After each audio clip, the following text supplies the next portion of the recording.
Muy buenos días. Les damos la más cordial bienvenida a este webinar.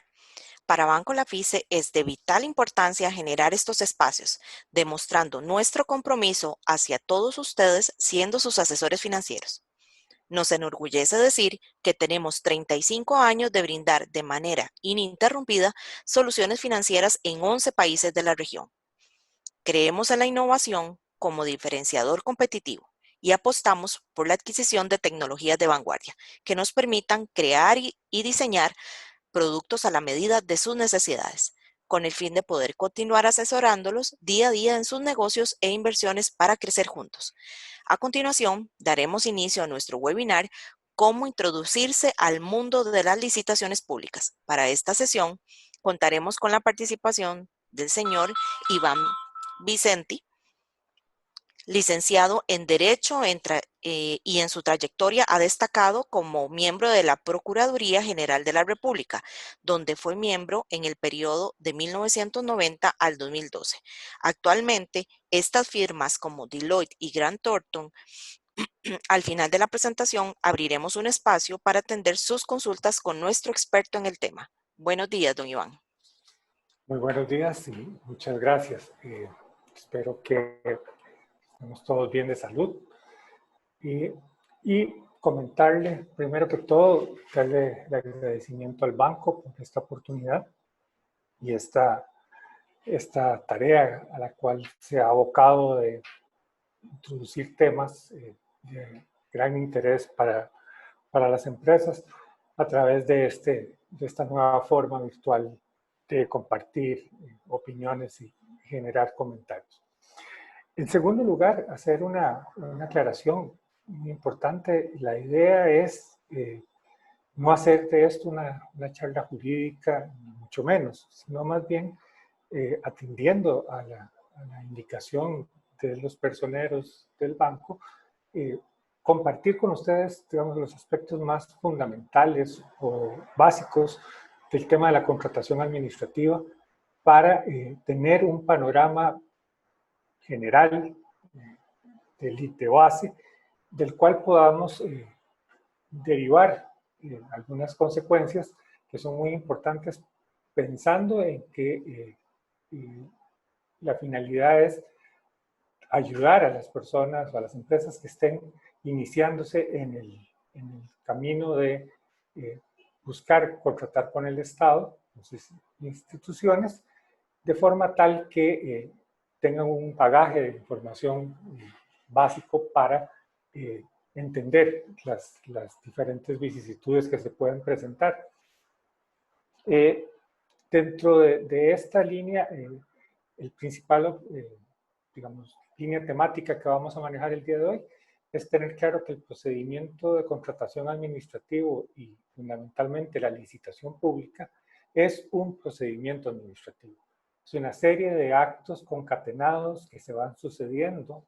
a través del tiempo en un cierto orden y que precisamente debemos tener claridad en qué momentos de ese procedimiento podemos y debemos actuar de forma tal que el objetivo final siempre sea el cumplimiento de nuestras obligaciones como contratistas y la posibilidad de que siempre quede abierta una nueva vinculación contractual con el Estado. Para ello, nos parece oportuno empezar por qué el tema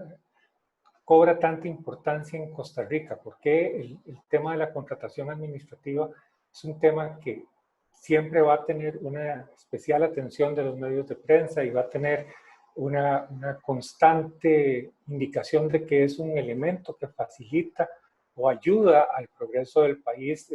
máxime cuando estamos cuestionando la rapidez con que se dan los procesos de contratación. Es totalmente posible afirmar que esta importancia viene dada por la propia Constitución. Desde el año 49 está este artículo 182, que como verán, tiene la particularidad de señalar que de manera expresa que los contratos y adquisiciones de los poderes del Estado, las municipalidades y las instituciones autónomas deben hacerse a través de licitación. ¿Y por qué? Podría uno ponerse a pensar, ¿por qué esta importancia que le da la Constitución a un tema tan puntual? Porque recordemos, si esta disposición está en la Constitución,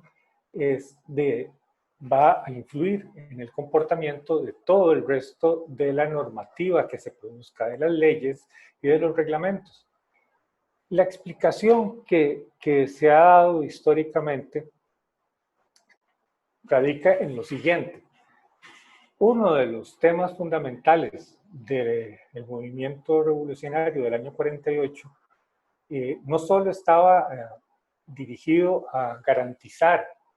la libertad del sufragio. También se discutía mucho que para esa época el problema que se generaba con la asignación de los contratos públicos, porque se aseveraba que estaban principalmente dirigidos a beneficiar a los grupos afines al gobierno. Este tema y además el tema de la gran posibilidad que tenía el gobierno de turno de cambiar puestos y hacer nombramientos, fueron como las banderas que se enarbolaron una vez que ya el movimiento revolucionario había vencido o se le había reconocido su victoria, para que en las discusiones de la Asamblea Nacional Constituyente, que es una asamblea legislativa especial, en donde se define cuál es el contenido de la Constitución, el tema de la contratación administrativa se tornó en uno de los principales, al punto de que, como acabamos de ver, se consagra un artículo específico, el 182, para regular esto. Entonces, desde esa época se ha venido elaborando una teoría muy importante de que este tema de la contratación y específicamente utilizar el mecanismo de la licitación pública es parte de la esencia de esta Constitución, de suerte tal que, a menos que haya un cambio sustancial de la Constitución, vamos a manejar que estas normas tienen que cumplirse, porque hay una definición básica del legislador constitucional de que esto debe respetarse. Entonces, esto nos da un primer acercamiento, es ya un tema constitucional y por ende, todo lo que de él derive va a tener ese carácter de bendecido por la Constitución, razón por la cual su cumplimiento se vuelve mandatorio.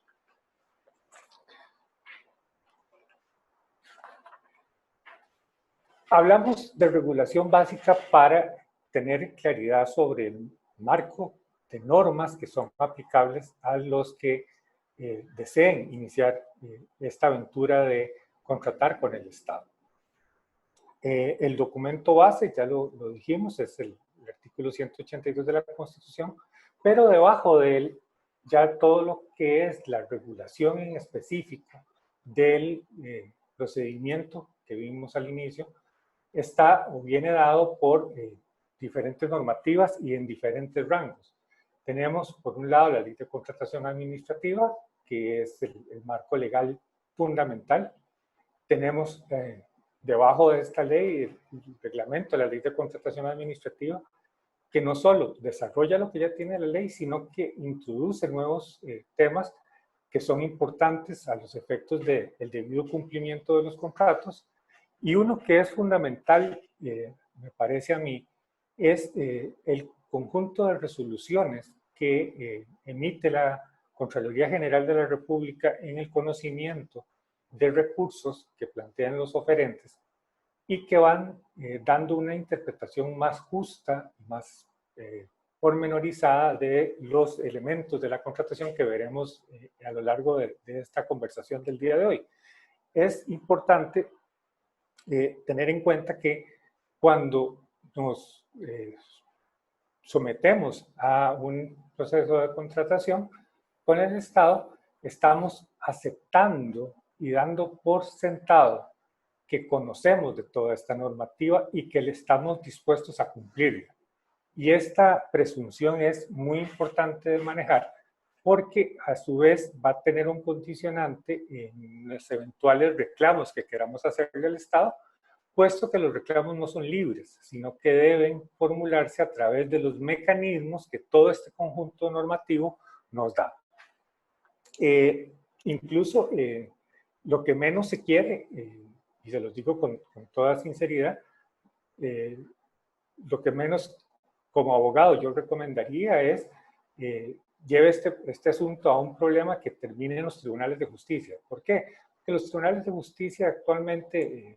la jurisdicción contenciosa administrativa, que es la que ve los temas específicos de contratación pública, tardan un promedio de 6 a 8 años en obtener una sentencia definitiva. Es un desgaste bastante grande, no refleja la importancia que tiene la contratación para las empresas y a su vez es una contingencia que las empresas, de ser posible, es innecesario que se enfrenten a ellas. Pues bien, este es el esquema jurídico básico que tenemos que tener en cuenta a la hora de hablar de contratación. Se habla con mucha importancia y vamos a ver que están recogidos en diferentes niveles de los principios de la contratación administrativa, o los principios derivados del artículo 182. La primera pregunta, la primera aseveración que podemos hacer es, ¿de dónde salen estos principios? ¿Están contenidos en algún cuerpo normativo? La realidad es que el verdadero origen de nuestro medio de una sistematización de estos principios es gracias a la Sala Constitucional. Y aquí cabe recordar que lo que diga la Sala Constitucional se convierte en obligatorio para el resto de la administración y la Sala ha tenido la oportunidad de, en este tema específico, pues sacar bastantes resoluciones que han ido perfilando estos principios. Y a manera muy básica destaco los principales. El principio de eficacia y eficiencia, que se explica en la necesidad de entender que los procesos de contratación administrativa están diseñados para que se cumplan y lleguen a un fin satisfactorio, que es la perfección del contrato, que se firme el contrato. De alguna u otra forma se tiene la idea a nivel de la calle que la contratación administrativa es un proceso muy tortuoso, que sí lo es, no vamos a negarlo, pero que pocas veces llega a una solución pronta, cuando antes bien la finalidad de la regulación es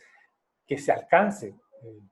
de la mejor forma posible una decisión que adjudique el proceso de contratación para que se pueda satisfacer esa necesidad pública. De hecho, en días recientes o en semanas recientes, hemos visto cómo se levantan trabas para ciertos procesos de contratación en orden a la atención de una necesidad pública, como es la situación que ha generado la pandemia, pero siempre nos queda digamos, como aguijón o espinita de si estaremos haciendo bien o disponiendo bien de los fondos públicos. Y esto está muy ligado a la idiosincrasia del costarricense de que la licitación busca garantizar eso precisamente que regula el artículo 8, que la hacienda pública, que es el conjunto de todos los bienes, valores y activos del Estado, se utilicen de la mejor manera. Y la licitación pública es el mecanismo ideado por la propia Constitución para alcanzar ese objetivo. Además de, evidentemente, satisfacer la necesidad de bienes y servicios o de obras que la administración tiene. Entonces, partamos, y esto es muy importante por lo que luego veremos, de cuál es la finalidad o el trasfondo de las peticiones de los propios contratantes con la administración, es precisamente no solo haber llevado a buen puerto la adjudicación, sino que aún más importante para el contratista es poder ejecutar el contrato de la forma en que se había comprometido y al final del mismo haber satisfecho la necesidad de la administración. Bueno, como les decía, es la finalidad al final de principio de la contratación administrativa es lograr que se firme el contrato, lograr que se preste el servicio o que se realice la obra. Otro principio importante, y este es en el cual ya nos vamos a empezar a adentrar en las acciones que están reconocidas para los contratantes, es asegurar el principio de igualdad y libre competencia. Acá la justificación que se ha dado históricamente es, entre más oferentes puedan cumplir los requisitos que se establecen para participar en una licitación, de esa forma se garantiza mejor el que efectivamente se pueda alcanzar la selección de la mejor oferta y que ese producto seleccionado, esa obra seleccionada o el servicio que se ha adquirido realmente satisfaga el interés público. Acá, claro, es totalmente transparente que deba mencionarse que es acá donde se presentan muchos de los problemas que se discuten a nivel jurídico en punto a determinar si efectivamente la elaboración de los requisitos para participar en una determinada licitación y que se plasman en un cartel no contengan de manera más o menos oculta una forma de privilegiar a ciertos oferentes en perjuicio de otros. Pero volvemos al inicio. El tema acá es que estos son principios que la Sala Constitucional dice deben siempre respetarse en todo proceso de licitación y que nos deben servir a nosotros en caso de que estemos en un conflicto para poder alegarlos y tratar de lograr una variación en ese cartel. Otro de los principios es la debida publicidad y este tiene no solo disposiciones concretas en cuanto a la forma en que los interesados podemos darnos cuenta de por dónde va la licitación, sino su vinculación con un tema que es reiterado y que de una vez lo digo, siempre genera algún tipo de inquietud o nerviosismo, que es el sistema SICOP. Me voy a adelantar, con SICOP tenemos que vivir, no es algo que podamos disponer, más bien, si uno atiende a las noticias periodísticas, pareciera que uno de los que están más renuentes a utilizar SICOP son las propias instituciones del Estado, por lo menos así se manifiestan las municipalidades. Pero lo cierto del caso es que ya es una tendencia que es muy difícil de revertir y en las situaciones excepcionales como las que nos encontramos en estos días, pues revelan que no hay en el fondo una verdadera razón de peso para oponerse. La publicidad hace alusión como principio a que exista no solo la debida comunicación de la intención de contratar de la administración, sino que sea de libre acceso o que esté abierto a la mayor cantidad de gente el conocimiento del objeto, los requisitos técnicos y toda la información que está relacionada con la contratación. ¿Cómo se logra esto? Precisamente a través de la utilización de una plataforma tecnológica que es el SICOP y que veremos más adelante está ideada para que sirva como el mecanismo de comunicación entre los oferentes y la administración licitante. De suerte tal que para poder participar en una licitación pública, independiente de que nos guste o no nos guste el tema de convivir o compartir con un sistema tecnológico, en el caso de la contratación administrativa se vuelve imperativo mantener un adecuado conocimiento del uso de esa plataforma, de los requisitos de uso de esa plataforma, porque va a ser un elemento indispensable para obtener o alcanzar éxito en el procedimiento de licitación. También, incluso la misma regulación legal establece momentos en los que se podrían dar incluso audiencias entre todos los oferentes para, confrontando las diferentes opiniones y posiciones de las partes, la administración pueda llegar a tomar la mejor decisión en cuanto a quién adjudicarle un determinado proceso. El siguiente principio es el de imparcialidad. y que tiene que ver con el intento que tiene el ordenamiento jurídico de evitar que la contratación vaya a estar influenciada por intereses personales antes que el interés público que hemos venido comentando. Esto se regula a través de un régimen de prohibiciones y que no es más que una regulación que le impide a determinados oferentes participar en licitaciones públicas, ya sea por los cargos que ocupan o por su vinculación familiar que tengan con las personas que ocupan puestos muy altos de la organización administrativa del Estado, y hace extensiva esta limitación a familiares hasta el tercer grado. Igualmente, se impide la participación de personas que hayan tenido intervención en la elaboración de los diseños y planos que estén en la base técnica de la licitación. Y estas prohibiciones que son de principio, básicamente tienen muy pocas excepciones para ser levantadas. Entonces, el tema de la imparcialidad se logra con el reconocimiento y establecimiento de reglas muy claras de personas que están imposibilitadas de participar directamente o bien a través de personas jurídicas de las cuales forman parte, todo con miras a lograr la mayor transparencia, de evitar cuestionamientos de que la decisión final haya sido adoptada en atención a beneficiar a esta persona. Uno, desde el punto de vista del contratante, uno de los principios fundamentales que ha establecido la sala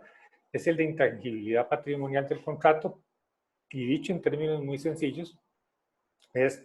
el derecho que acompaña al contratante de mantener el precio real, la expectativa real que lo motivó a querer concursar a lo largo del contrato, y que se traduce que en aquellos casos que resultaran imprevisibles para él, pueda gestionar ante la administración para que se le restituya el precio justo y que la expectativa de ganancia o de beneficio económico que lo motivó a participar sea efectivamente respetada. Es acá uno de los temas más dificultosos y llenos de complicaciones que se generan en el día a día, pero lo cierto del caso es que acá una de las recomendaciones esenciales que uno podría decir es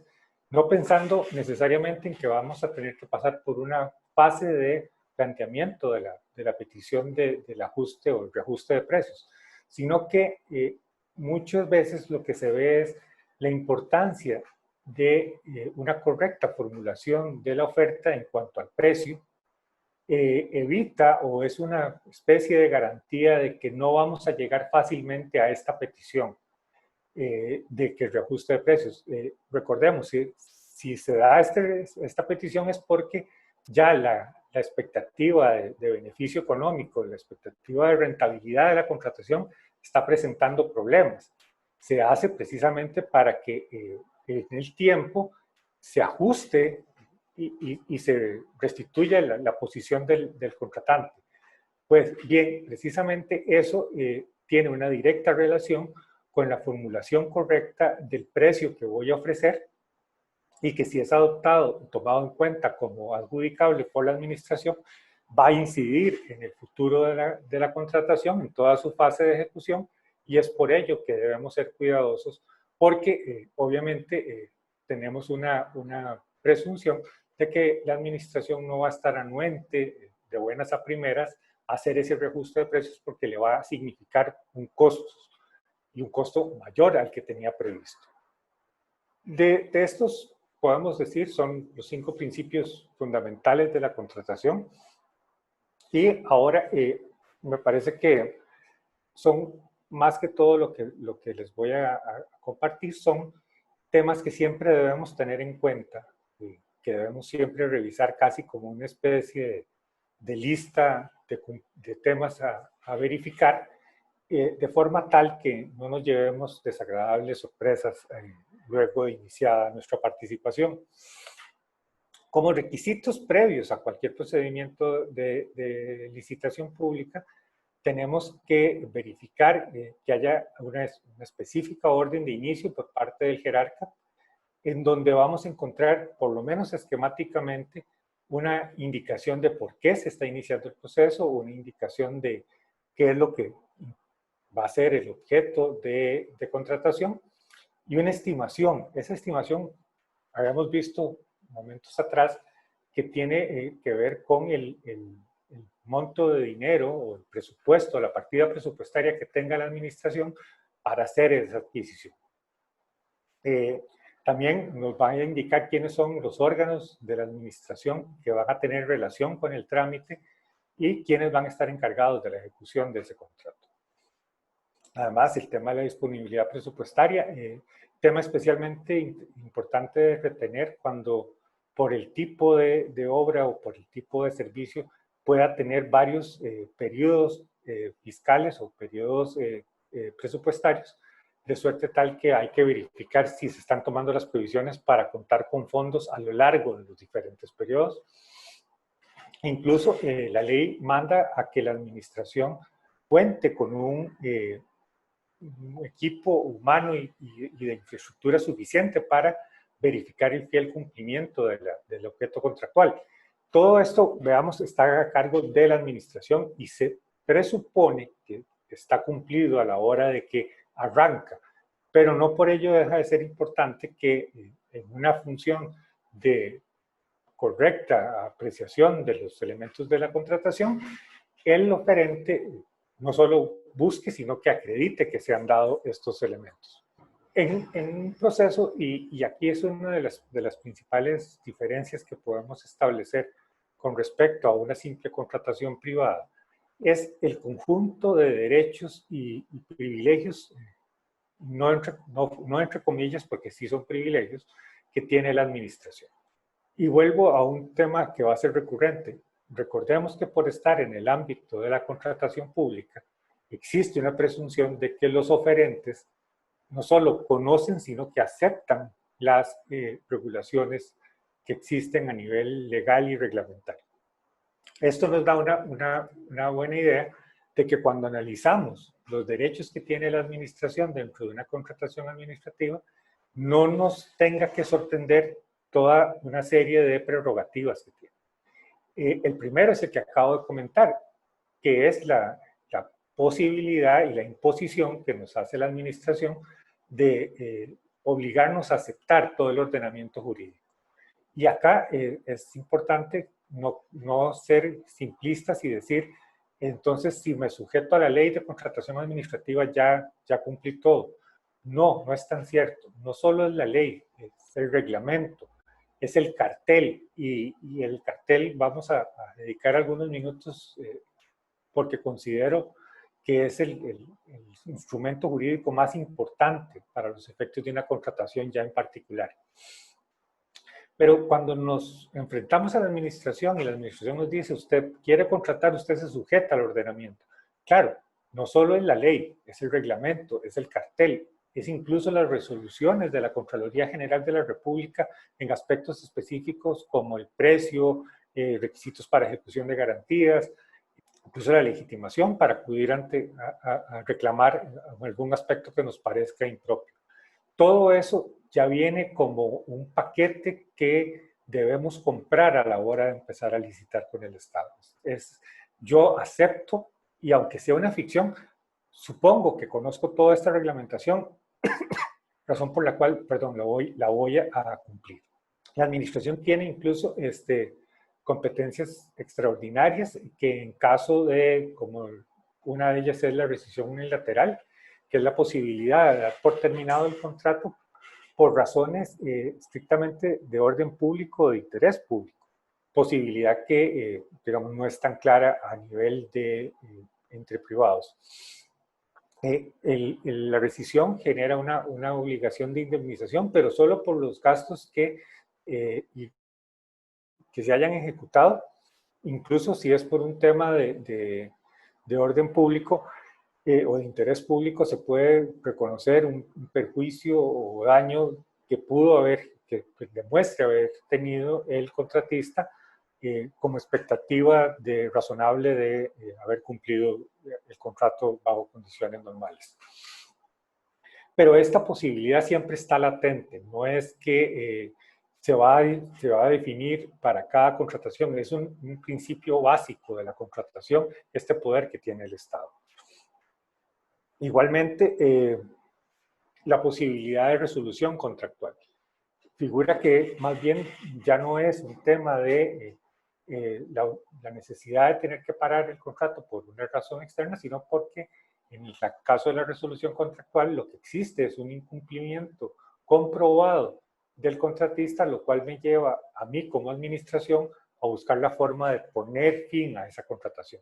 porque el incumplimiento pues atenta contra la finalidad pública que originalmente perseguía el contrato.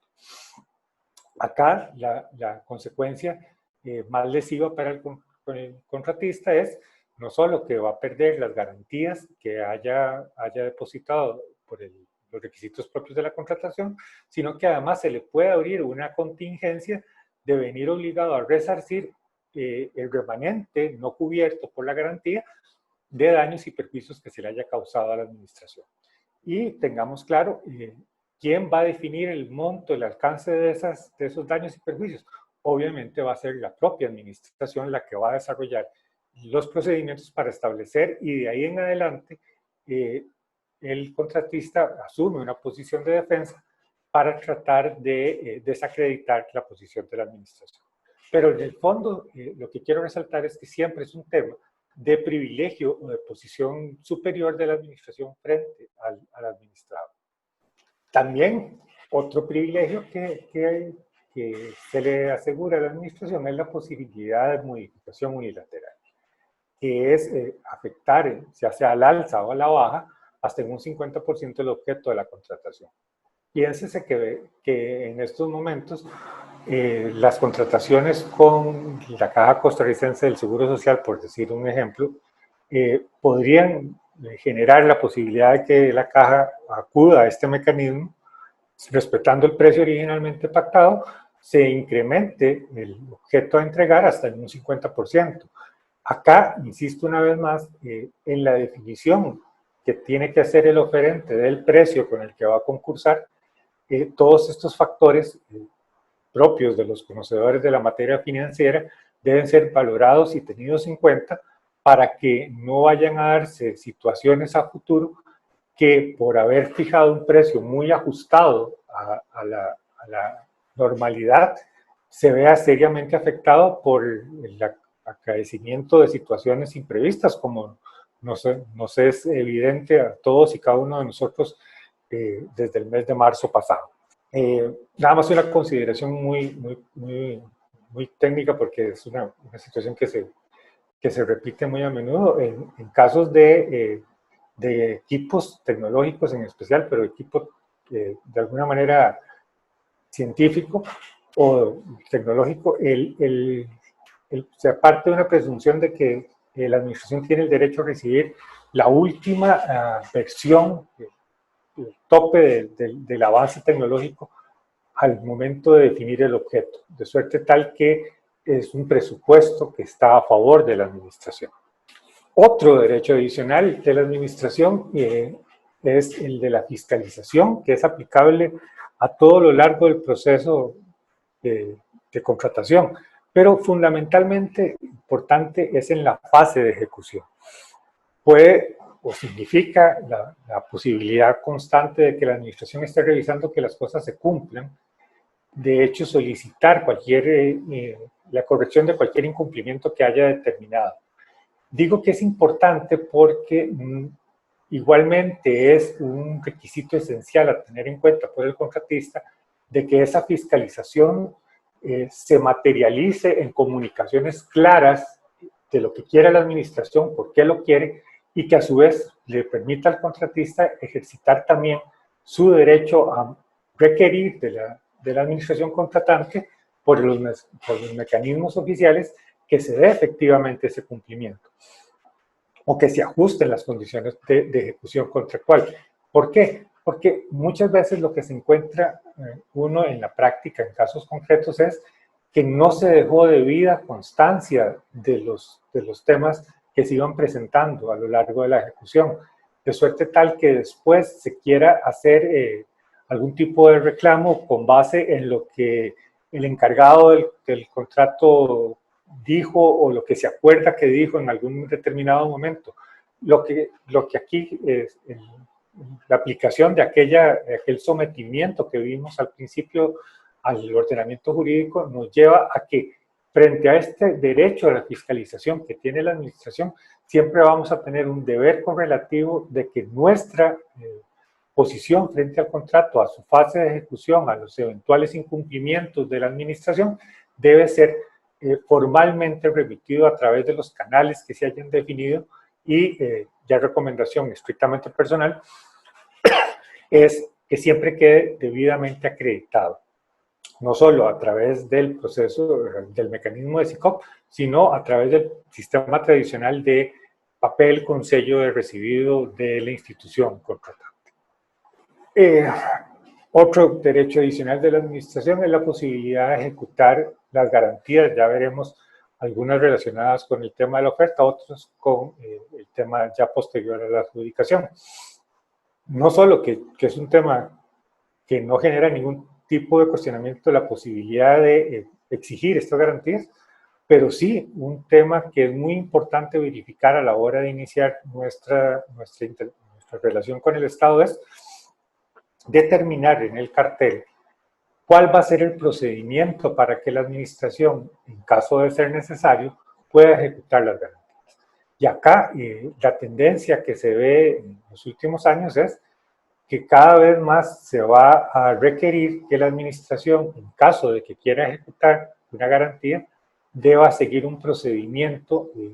en el que se garantice la participación del contratante o del oferente de forma tal que se le permita manifestar si está conforme o no con las razones por las cuales la administración le va a ejecutar esa garantía. En cuanto al tema de obligaciones a cargo de la administración, desgraciadamente no son muchos, pero vemos que si se saben aprovechar, yo creo que de alguna forma significan un balance en las posiciones. Por principio, hay una obligación de cumplimiento que es estar de la mano con el contratista para que se pueda alcanzar la finalidad o el objeto contractual. Ahora bien, podría pensarse que esta obligación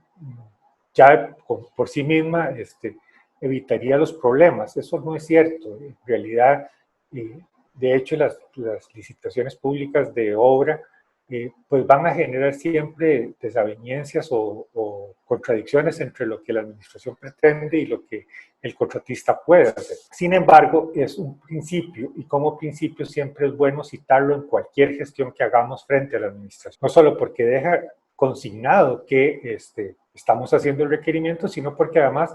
nos amparamos en un principio que es incuestionable para la propia administración. Es su deber de buscar y colaborar con el contratista. No podemos pensar que son partes antagónicas. Lo contrario es lo correcto. Si seguimos un procedimiento de contratación donde buscamos ambos no solo el objetivo estrictamente económico, ganancial de la empresa, sino de la satisfacción del interés público, lo ideal sería que administración y contratistas se vean como colaboradores de buena fe para alcanzar un objetivo. Cuando se presentan los problemas, pues igualmente tratar de que esa finalidad original se siga respetando con la ejecución contractual. Recordarle a la administración que tiene un deber de cumplimiento y además otro tema importante, la obligación de tramitación. Aquellas gestiones que le formule el contratista deben ser atendidas en un plazo prefijado. ¿Por qué esto es importante? Porque, insisto, no podemos quedarnos con lo que se acuerda el encargado de la obra o lo que se acuerda el encargado del suministro o el jefe de bodega. Todas esas ideas, si no quedan plasmadas en documentos formales o gestiones formales del cual se pueda tener constancia de recibido por parte de la administración, son lo que nos va a ir permitiendo dejar rastros de cuál fue nuestro comportamiento durante la ejecución y que nos impida o de alguna forma nos inmunice a eventuales gestiones de incumplimiento que nos quiera realizar la administración. Entonces, ¿cómo logramos eso? A través de una adecuada gestión contractual para, utilizando estas herramientas, obligar a que se vaya registrando la correcta ejecución de nuestra contratación. Igualmente hay un principio jurídico que es que el contratista tiene el derecho a ejecutar lo pactado. Si para ello debe pedir un ajuste económico en el precio que se había fijado, igualmente tiene un derecho reconocido, que es aquí el mantenimiento del equilibrio económico, o como lo dijimos hace unos minutos, el tema del reajuste de precios. Acá, obviamente, la discusión va a estar mucho girado a que si el contratista debe soportar un cambio en sus circunstancias producto de una mala planeación comercial o no tomar en cuenta las vicisitudes normales de su tipo de actividad frente a lo que es efectivamente un hecho externo que no se pudo prever o que aún previsible no nos podíamos resistir por lo excepcional del acontecimiento. Insisto, esto es un tema en el cual ese principio de buena relación entre las partes es uno de las principales causales de problemas, pero lo cierto del caso es que mucho va a que para evitar esta situación penosa y aún si tuviéramos que pasar por ella, tener el mejor resultado posible, esto se va consolidando desde el momento en que analizamos el cartel de licitación y desde que formulamos nuestro precio para participar en la contratación, porque ello nos va a permitir tener base sólida para hacer adecuadamente este tipo de reclamos, que es, al final de cuentas, el ejercicio de un derecho que tiene el contratista. Y aquí únicamente una nota final. La mayoría de las licitaciones públicas exigen que se haga un presupuesto detallado de la forma en que yo defino el precio que estoy ofertando. Estos presupuestos detallados van a ser sumamente utilizados en fases posteriores cuando haya algún tipo de reclamo o de oposición a nuestra intervención, cuestionando que cumplan todos los requisitos financieros, técnicos financieros y contables para reflejar adecuadamente la realidad de la oferta. Otro de los temas que voy a repetir constantemente es si vamos a participar tenemos que asumir un costo necesario de personal de la empresa que se dedique con especial énfasis a estos temas, porque es un tema de constante evolución, de estar actualizado y que además obliga a que para prevenir eventuales consecuencias dañosas, tanto económicas como de imagen, todos estos elementos sean valorados oportunamente para tratar precisamente de evitar situaciones o discusiones en las cuales si tenemos el cuidado de llevar todo esto bien registrado y fundamentado, nos facilita el proceso de impugnación. Por contraparte, además de todo lo que le impone el cartel, tiene sus propias obligaciones. No solo con lo que propuso en su pliego de oferta, sino, y esto es también realmente importante, con cualquier manifestación formal que haya dado a lo largo de la ejecución contractual. Y esto es importante porque eventualmente se ha tratado de desviar la atención o negar la responsabilidad del contratista diciendo eso fue una manifestación personal del encargado de la ejecución o del encargado de la obra. Eso no es una causal que exime la responsabilidad del contratante. Lo cierto es que si hay una indicación o un comprobante, una indicación de cómo se iba a ejecutar que esté formalmente manifiesta o consignada dentro del procedimiento, esa obligación se vuelve mandatoria para el contratista y no puede alegar que como fue un tema posterior a la definición del contrato o del mismo cartel, ya no le es vinculante. No funciona así. Y nuevamente, un tema derivado de aquel que habíamos visto como principio del sometimiento al ordenamiento jurídico es que está en cabeza del contratista verificar constantemente la corrección de todos los procedimientos tanto en la fase de oferta como en la fase de ejecución, y en caso de que considere que no se están cumpliendo, hacer la respectiva indicación a la administración. No puede posteriormente decir que faltó o que no tenía pleno conocimiento de si eso era una obligación de la administración. Todo caso de duda debe manifestarlo por escrito, manifestarlo a través del mecanismo tecnológico correspondiente y hacerlo saber, esperar y exigir una respuesta a la administración de forma tal que no quede duda de su intención, de que fue siempre buscar el cumplimiento de los requisitos cartelarios. Esto es básicamente un repaso de las principales obligaciones y derechos de las partes, y voy a detenerme brevemente en un tema que también tiene influencia igualmente de la Sala Constitucional. Si ustedes ven la ley de contratación administrativa, van a encontrar que existen divisiones donde se regula el tema de la licitación pública, el tema de la licitación abreviada, la contratación directa. La diferencia fundamental es que la licitación pública se aplica para aquellas licitaciones cuyo monto definido por la administración, ya sabemos que eso viene de las obligaciones de los presupuestos iniciales. El tema de la licitación pública es el más utilizado. Y en esto hay una línea muy clara de la Sala Constitucional de decir, recordemos que la Constitución en el 182 dice licitación. Entonces, la licitación pública es la forma por excelencia que debe buscar la administración para obtener los bienes y servicios. Ahora, cuando los montos son menores, y esto de menores hay que revisarlo cada año, de acuerdo a la fijación que realiza la Contraloría General de la República, cuando son montos más bajos, la licitación a seguir es la abreviada. Tendrá tal vez menos requisitos que la pública, pero siempre está sujeta a requisitos. Y cuando los montos o el tipo de contratación lo permita, pues se habla de contratación directa. Lo que quiero decir acá es que los montos y el tipo de licitación no nos debe hacer perder de vista que ello no desconoce que todos estos tipos de contratación deben respetar los principios de la contratación. Y salvo en el caso de la contratación directa, que es tal vez la limitación más grande a la libre participación, aún en ellos tenemos posibilidades de gestionar el cumplimiento de que efectivamente se haya acudido a ese mecanismo cumpliendo los requisitos que el mismo ordenamiento establece. Pero partamos de que el tipo de licitación que más se ha desarrollado es la pública, porque precisamente hay una clara indicación de la sala de que ese es el que debe privilegiarse a lo largo de la actividad de los entes públicos. El tema del monto de la contratación,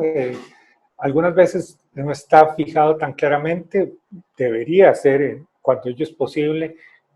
una labor de la administración tener en cuenta los elementos que se indican en el primer cuadro, pero lo cierto del caso es que va a depender del tipo de contratación, ya sea si es la entrega de un objeto durante un periodo de tiempo determinado, o bien cuando no hay un plazo determinado, sino un alcance de metas, o bien si se trata de una contratación por la totalidad de un objeto o se permite cotizar según las diferentes líneas, que son especificaciones de tipo de producto que todos complementados o todos vinculados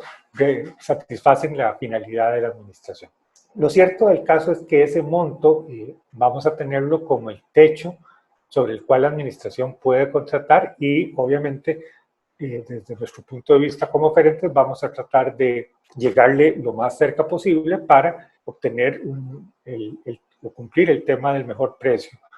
posible. Sin embargo, acá lo que se quiere destacar es que son temas que deben ser revisados con sumo cuidado a la hora de ir elaborando el precio, porque, insisto, todo ello va a ser objeto de una eventual discusión en caso de que queramos acudir al mecanismo de ajuste de precios. Entonces, básicamente, la conclusión a la que quiero arribar es que sí, la elaboración de una oferta para participar en una contratación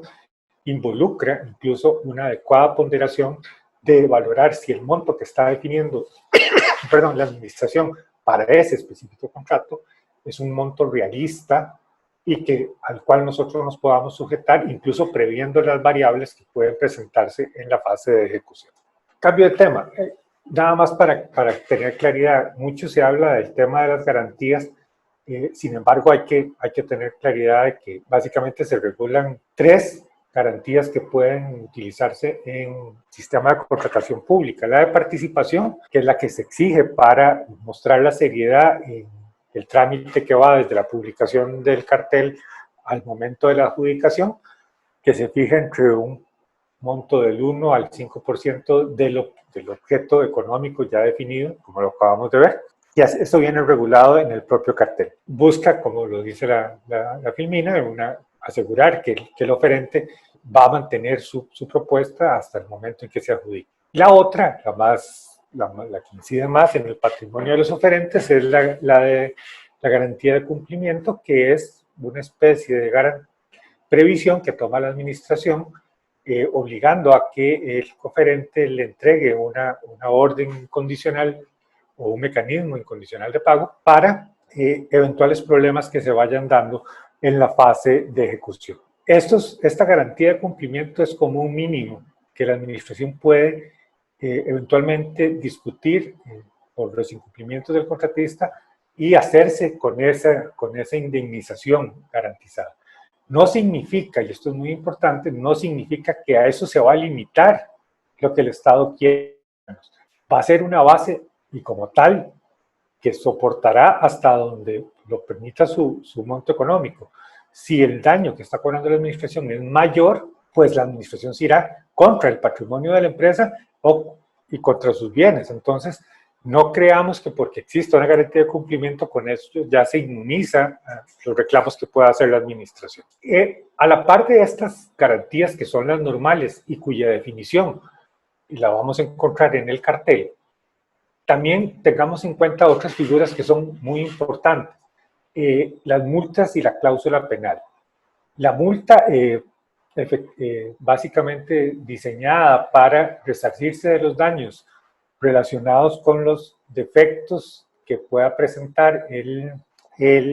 bien entregado o el servicio prestado, va a implicar que en el propio cartel se fije el monto de esa multa atendiendo al tipo de incumplimiento que se quiera evitar. Y por otro lado, tenemos el tema de la cláusula penal. Y acá esta cláusula igualmente importante porque se refiere al costo por día, normalmente fijado por día, que va a tener el eventual atraso en el que incurre el contrato. Digo que son temas muy importantes porque lo que aquí se recomienda es verificar a la hora de participar en la contratación cómo se establecieron esas multas, cómo se estableció la cláusula penal. Y esto porque últimamente, en los últimos 3 o 4 años, se han venido dando sentencias judiciales en los cuales el oferente o el contratista cuestiona que el monto de la cláusula penal es abusivo o irrazonable y ha ganado los juicios precisamente porque la administración no logra probar que tiene un estudio técnico del cual derivó la fijación de la cláusula penal por día de atraso. Acá es importante precisamente porque lo que queremos es tener éxito en la contratación y que ésta llegue a su mejor cumplimiento, el verificar desde el momento en que vamos a involucrarnos con el Estado de que estos temas son esenciales. ¿Por qué? Porque va a ser el condicionante que vamos a tener a lo largo de toda la fase contractual y que nos alerta de que en caso de incumplimiento se nos va a aplicar una cláusula penal que fija un porcentaje X por día de atraso. Y eventualmente igual también a que nos vamos a enfrentar en caso de un problema de ejecución contractual. Ello no es que sea un tema de difícil precisión. Lo que más bien se aconseja es que una correcta verificación de cuál es el parámetro que está utilizando la específica administración licitante para fijar ellos y tener claridad de cómo opera.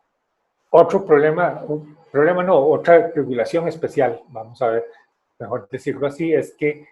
para los efectos de la responsabilidad del contratista no se sujetan a los plazos normales de responsabilidad propios del derecho público, que son 4 años, sino que hay un plazo especial de 5 años para reclamar los vicios de daño, de incumplimientos del objeto contractual y aún más claro esta prerrogativa estatal. En el caso de obras públicas, ese plazo se extiende a 10 años a partir de la entrega de la obra. Lo cual quiere decir que aún terminado el contrato, entregado el objeto o tenido la satisfacción de la administración en el cumplimiento de nuestras obligaciones, aún así tenemos que contar un plazo adicional de 5 a 10 años, dependiendo del tipo de obra, que la administración podría venir a requerirnos, obviamente si lo logra aprobar, pero lo puede hacer, venir a requerirnos que le indemnicemos daños y perjuicios que quiera establecer. Bien, como les decía, y siempre tratando de cumplir nuestra finalidad de que esto sea un repaso de los temas principales, vamos a concentrarnos en algunos temas de la licitación pública, pero en especial el tema del cartel. La licitación, como lo dice la Constitución y como lo reitera la propia regulación legal, es el mecanismo por excelencia y es básicamente aplicable a una gran cantidad de procesos, no solo de adquisición, sino que también se regula para venta de muebles e inmuebles, arrendamiento y concesión de instalaciones. Y esto lo que genera es que el tema que más desarrollo e interpretación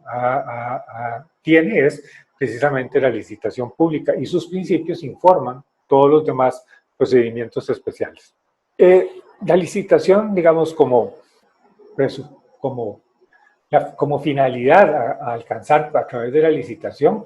es la satisfacción del interés público, pero más concreto es un mecanismo, un procedimiento que debe sujetarse a ciertas obligaciones de parte de la administración, de suerte tal que, digamos,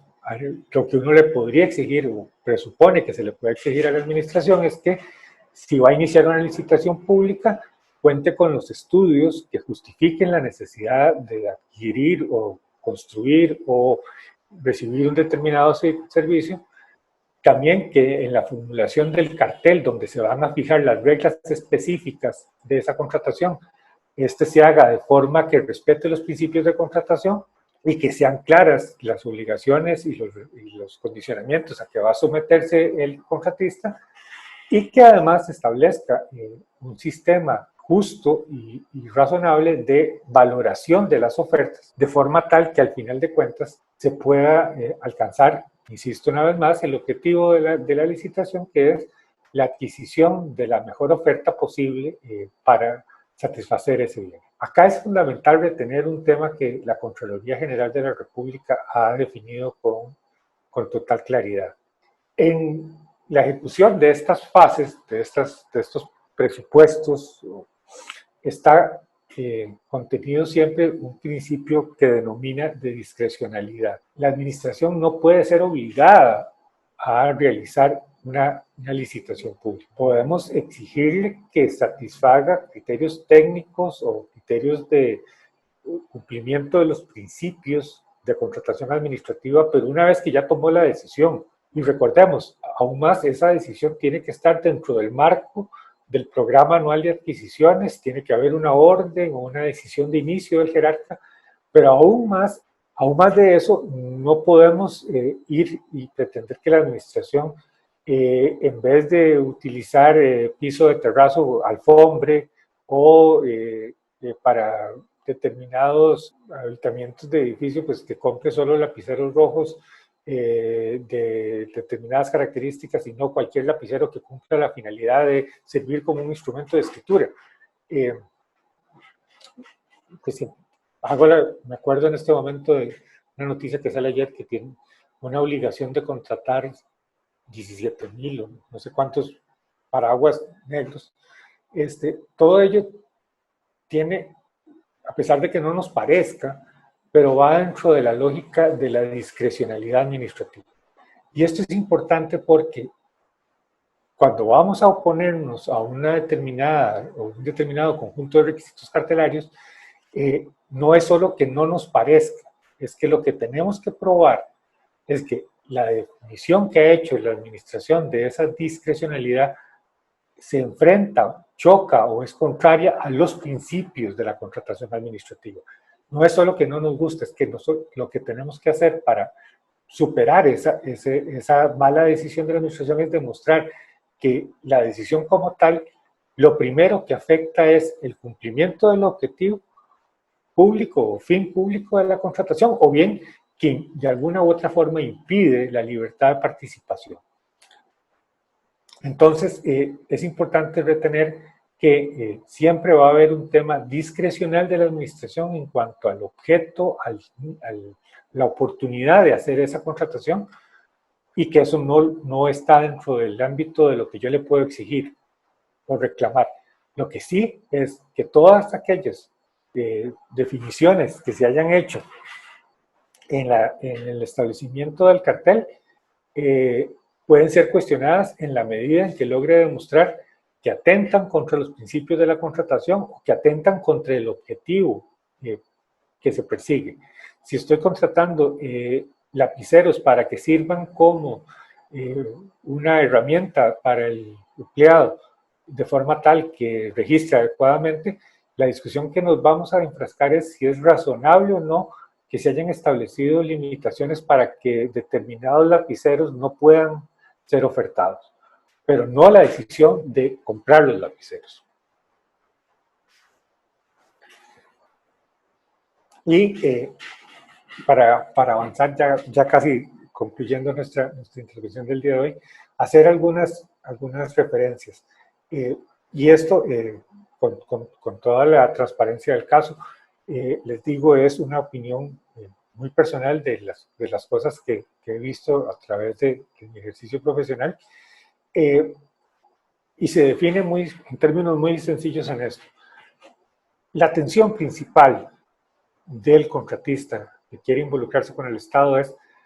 de tener claro que el cartel de la licitación va a ser la ley que va a regir su vinculación con el Estado.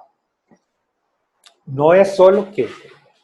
tenga que tener en cuenta y respetar el ordenamiento jurídico, sino que va a ser en el cartel donde se van a definir las pautas básicas de cumplimiento y satisfacción del interés público, se van a definir las reglas básicas de mis obligaciones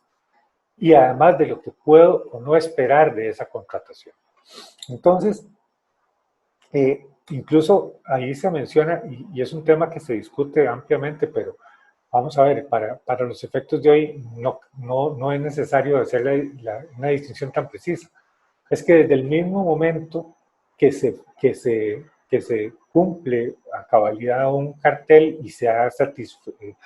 satisfecho los requisitos que en él se establecen y después resulta adjudicatario, este cartel me dio y cumple una finalidad de confianza jurídica porque nos deja claro cuál va a ser el camino que vamos a seguir. Las cláusulas de un contrato que se quiera firmar posteriormente a la adjudicación siempre va a respetar y en todo caso podría venir a aclarar las condiciones del cartel, las condiciones prácticas de ejecución, pero la regla básica que vamos a respetar y que nos van a exigir cumplir va a ser las reglas que vienen en el cartel. Por eso es que se menciona que es la ley específica. La ley específica aplicable a mi vinculación va a ser el cartel, además de todo el conjunto normativo que ya hemos hablado. En una licitación pública venimos obligados por respetar el principio de publicidad a que ese cartel se le dé una debida publicidad, y esto se logra a través del mecanismo de SICOP, que ya veremos ahorita, que está diseñado y cumple una finalidad de que pueda ser utilizado en todas las fases de la contratación o del procedimiento, de suerte tal que igualmente deba contemplar lo necesario para que el cartel y todos los documentos técnicos que se le acompañan venga ya definido y que se pueda verificar en el mecanismo, en la plataforma tecnológica de SICOP. Además, el cartel tiene que cumplir, o que las cosas que uno diría deben ser verificadas, es todo lo atinente a fase de aclaraciones del propio cartel, cuánto tengo, o cuál va a ser la fase en la que puedo ejercitar el recurso de objeción contra alguna de las condiciones que considere ilegales, las modificaciones que puede sufrir y el plazo para recibir las ofertas. Además, la debida publicidad se incluye, como dije, que tenga acceso a los documentos técnicos que motivaron el concurso y la definición de un plazo para recibir las ofertas.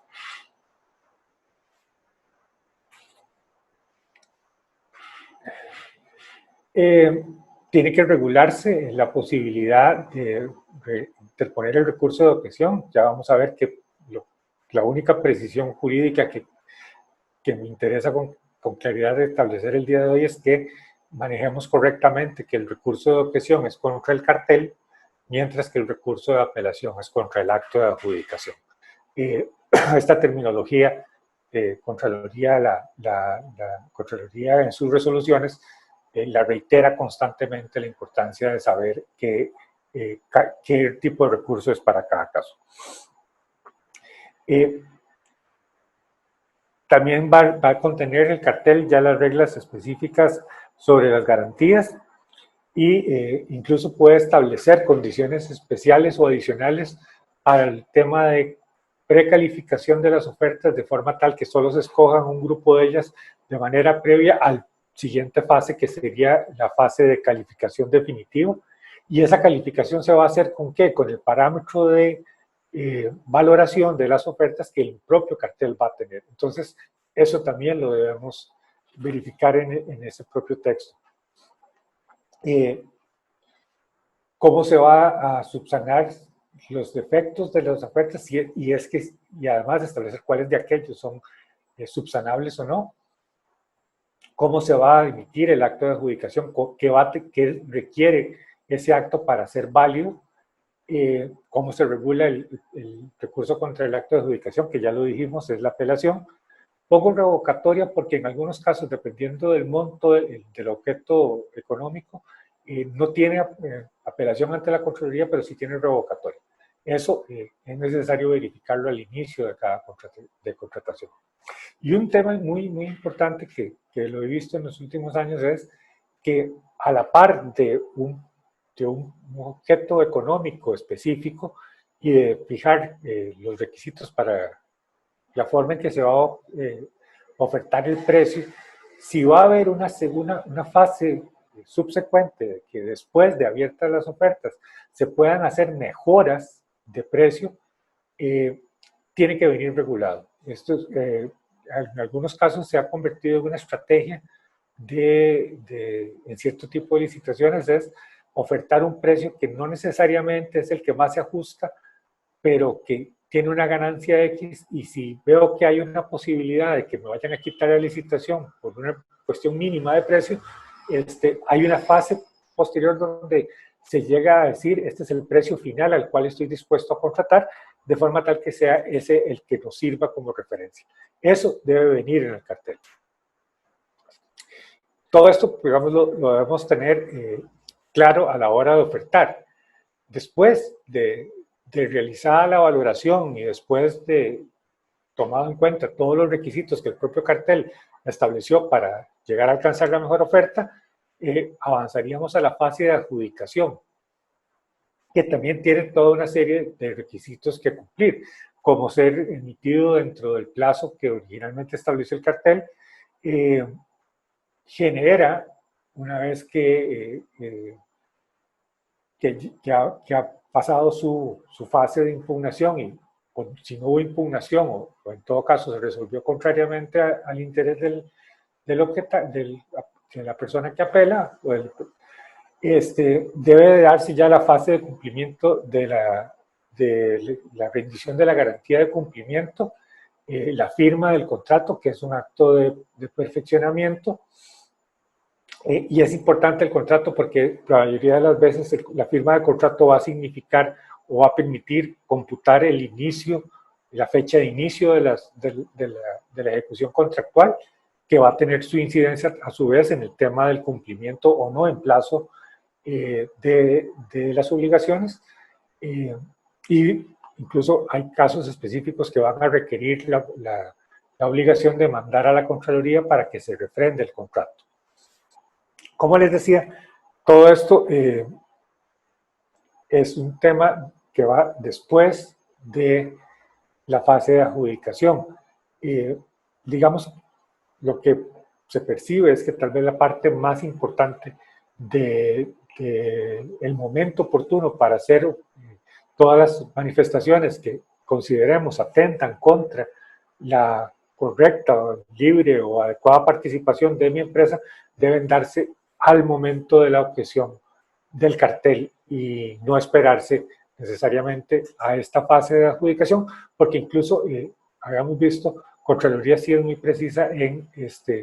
hay unas cosas que se pueden objetar del cartel en cuanto a mi posibilidad de participar y otras cosas que se pueden impugnar del acto de adjudicación. Vean que aquí lo que vamos a cuestionar es si la administración hizo adecuadamente la labor de ponderar las ofertas. No vamos a estar devolviéndonos a los requisitos cartelarios. Ya de manera más concreta,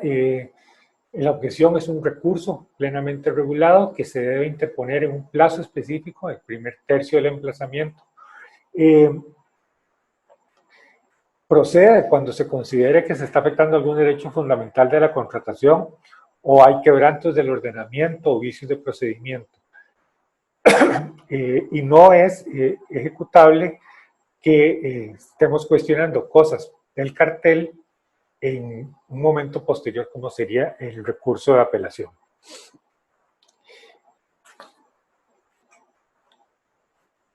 Tal vez de manera esquemática, en los casos de la licitación pública se interpone directamente ante la Contraloría, tiene un plazo específico para resolverse. Incluso regulando que el caso de silencio se debe tener por acogida la posición, pero acá el tema central es el de la legitimación. No solo que debo tener una condición de oferente o ser una institución legalmente constituida para velar por los intereses de la comunidad, sino que el tema es no solo alegar cuál es el vicio, sino que además debo demostrar cómo un determinado requisito cartelario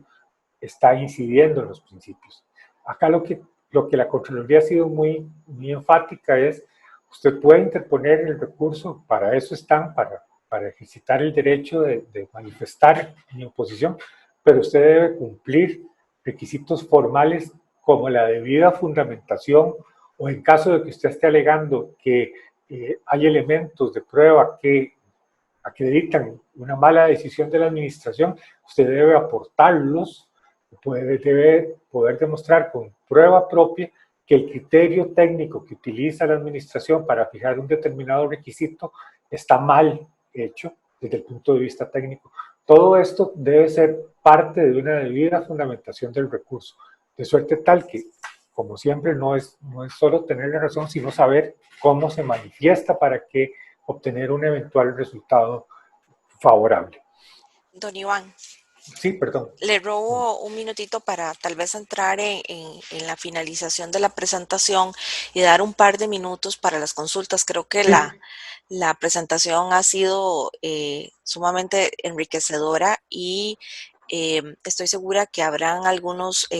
comentarios o consultas que nuestros participantes quieran hacer. Entonces, no sé si quiere hacer alguna conclusión final para dar un par de minutos para las consultas. Sí, nada más voy a tal vez terminar el tema de recursos. Me parece que es el tema, uno de los temas centrales. Nada más, muy rápidamente, la apelación es el recurso que, como dijimos, cabe contra el acto de adjudicación y igualmente tiene una regulación de plazo y de legitimados para interponerlo. Este igualmente se presenta ante la Contraloría General de la República, insisto, es sobre el tema de quién resultó favorecido con la adjudicación. Y aquí el tema que les comentaba, todo recurso para tener posibilidad de tener éxito necesariamente va a tener que estar debidamente fundamentado y, como les decía al principio, esa debida fundamentación es demostrar que la discrecionalidad administrativa en la definición del objeto contractual tiene defectos que atentan específicamente contra la posibilidad de alcanzar el mejor resultado para la administración. Y el que no queremos y el que menos nos interesa es que a pesar de que hicimos este recurso, nos vayamos a la fase de discusión judicial. Y esto lo digo porque la realidad refleja que una discusión de un asunto de contratación administrativa